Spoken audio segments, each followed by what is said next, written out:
গত ৫ আগস্ট শেখ হাসিনা সরকার পতনের পর ভারতের সাথে অর্থনৈতিক ও বাণিজ্যিক সম্পর্ক তলানিতে গিয়ে ঠেকে। অন্যদিকে পাকিস্তানের সাথে একটা শক্ত ব্যবসায়িক সম্পর্ক গড়ে ওঠে বাংলাদেশের। তাতে দুশ্চিন্তায় পড়ে যায় ভারত।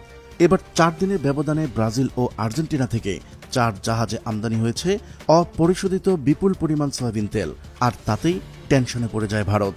কারণ এতদিন হাসিনা সরকার ভারত থেকে টিসিবির জন্য কোটি কোটি টাকার সয়াবিন তেল আমদানি করত। ব্রাজিল ও আর্জেন্টিনা থেকে কি পরিমাণ সয়াবিন তেল এলো, আরও কয়েকটি জাহাজে কি পরিমাণ সয়াবিন তেল আসছে, তা জানাবো আজকের এই ভিডিওতে। চলুন শুরু করা যাক।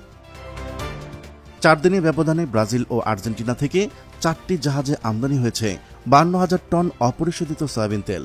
এই অপরিশোধিত সয়াবিন তেল আমদানি করেছে সিটি গ্রুপ, মেঘনা গ্রুপ অব ইন্ডাস্ট্রিজ ও টিকে গ্রুপ। এর মধ্যে টিকে গ্রুপের ২৫,০০০ টন, সিটি গ্রুপের ২০,০০০ টন ও মেঘনা গ্রুপ অব ইন্ডাস্ট্রিজের ৭,০০০ টন সয়াবিন তেল রয়েছে। এসব অপরিশোধিত সয়াবিন তেল আমদানি হয় বাজারে বোতলজাত সয়াবিনের যে সাময়িক সংকট চলছে তা কেটে যাবে। সয়াবিন তেলের দাম সমন্বয় করায় রোজার আগেই আমদানি আরও বাড়বে বলে আশা করছেন সংশ্লিষ্টরা। চট্টগ্রাম বন্দর কর্তৃপক্ষের তথ্য অনুযায়ী শনিবার এমটি আরডোমের সায়ানি ও এমটি ডাম্বলডোর নামে ২ জাহাজে বন্দরে আনা হয়েছে প্রায় ২১,০০০ টন অপরিশোধিত সয়াবিন তেল। মঙ্গলবার বন্দরের জলসীমায় পৌঁছেছে এমটি সানি ভিক্টোরি ও এমটি জিঙ্গা থ্রেশার নামের আরও ২টি জাহাজ। এই ২টি জাহাজে আছে ৩০,৬০০ টন সয়াবিন তেল।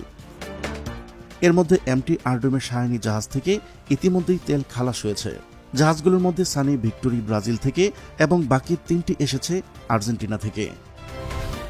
আমদানি হওয়া এসব সয়াবিন তেল জাহাজ থেকে খালাসের পর রাখা হবে কাস্টমস নিয়ন্ত্রিত ট্যাঙ্ক টার্মিনালে। সেখান থেকে শুল্ক কর পরিশোধ করে কারখানায় পরিশোধের জন্য নিয়ে যাবে উক্ত কোম্পানিগুলো। এরপর পরিশোধন করে বাজারজাত হবে এই বিপুল পরিমাণ সয়াবিন তেল। তাতে ১-২ সপ্তাহ সময় লাগতে পারে। এসব সয়াবিন আমদানির জন্য অনেক আগে ঋণপত্র খোলা হয়েছিল। ৪টি জাহাজই ব্রাজিল, আর্জেন্টিনার বন্দরগুলো থেকে ১ মাস আগেই রওনা হয় চট্টগ্রামের উদ্দেশ্যে। দেশে মূল্য সমন্বয়ের কারণে আমদানি সামনে বাড়বে বলে মনে করছেন ব্যবসায়ীরা। অর্থাৎ কোনো পণ্যের উপরই ভারত নির্ভর থাকতে চাইছে না বাংলাদেশ। সর্বশেষ বাংলাদেশ ভারত থেকে ১,১০,০০,০০০ লিটার সয়াবিন তেল কিনেছিল। আর এই বছর ভারতের সঙ্গে কূটনৈতিক সম্পর্কের টানাপোড়েনের আবহে সয়াবিন তেল কেনা হয়েছে ব্রাজিল ও আর্জেন্টিনা থেকে। সব মিলিয়ে ভারত বাংলাদেশ দ্বিপাক্ষিক বাণিজ্য যে এই মুহূর্তে একটা প্রবল অনিশ্চয়তার মুখে দাঁড়িয়ে, তাতে কোনো সন্দেহ নেই। প্রিয় দর্শক, আজ এই পর্যন্তই। শুরু থেকে শেষ পর্যন্ত চেষ্টা করেছি ভারত বাংলাদেশ বাণিজ্য ও আর্জেন্টিনা ব্রাজিল থেকে সয়াবিন আমদানির সর্বশেষ ও সঠিক তথ্য উপস্থাপন করতে।